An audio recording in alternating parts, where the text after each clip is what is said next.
ভাব নদী কেমন ধারা। এই দুনিয়াকে, এই ধরাধামকে যদি একটা নদীর সাথে তুলনা করা হয় আর নিজের এই দেহটাকে একটা তরি বা একটা নৌকার সাথে, তাহলে সেখান থেকে সাধক ভাবা পাগলা বলছে যে নদী ভরা ঢেউ বোঝো না তো কেউ, কেন নিজে তরি বাও বাও রে। এই দেহ তরির হালটা কেন নিজের হাতে ধরে রেখেছো, কেন কারো কাছে আত্মসমর্পণ করছো না। যখন এই যে তরি বাইতে বাইতে যখন বুঝেছি যে তরি তো ভেঙে গেছে, আমার দ্বারা তো আর বেয়ে ওই পারে যাওয়া সম্ভব না, ওই তখন গিয়ে গুরুর শরণাপন্ন হয়ে বলছি, আমি না জানিয়া পাড়ি দিয়া নদীর মাঝখানে ডুবাই ভরা, এখন না জানি ভাব নদীর কেমন হয়। মানে আমরা ঠেলাই না পড়লে আসলে স্মরণ করতে শিখিনি। যখন ব্যথা পাই তখন মা গো, ব্যথা পাওয়ার আগে পর্যন্ত মা যে ডেকে পাগল হয়ে যাচ্ছে, মাকে সাড়া দেওয়ার নাম নেই। ওই রকমই আমরা। না জানি ভাব নদীর কেমন ধারা, না জানি ভাব নদীর কেমন ধারা, আমি না জানিয়া পাড়ি দিয়া,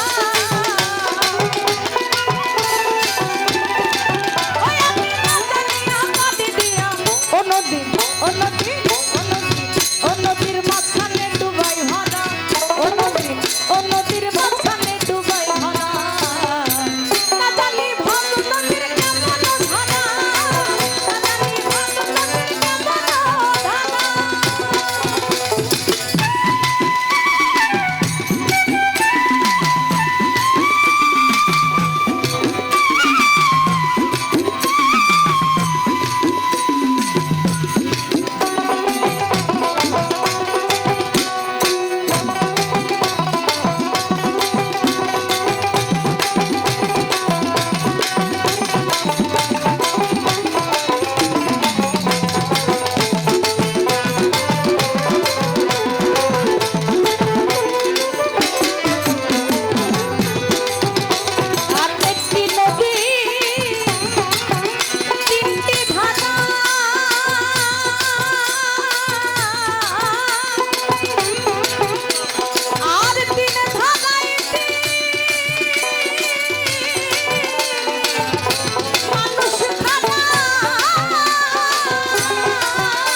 রণ মানে যুদ্ধক্ষেত্র।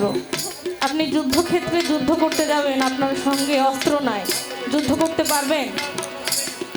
কিন্তু আমি তো পাগল, আমার তো সে বুঝ বুদ্ধি নাই কোথায় কি নিয়ে যেতে হবে। বীণা বোঝেন? মা সরস্বতীকে বলে মাতা বীণা পানি। বীণা মানে সঙ্গীতের একটা যন্ত্র, যেটা তানপুরার মতো খানিকটা দেখতে। বীণা হাতে রণে এসে আমি পুঁজি পাট্টা হয়ে যাবে। বিনা হাতে করে যুদ্ধ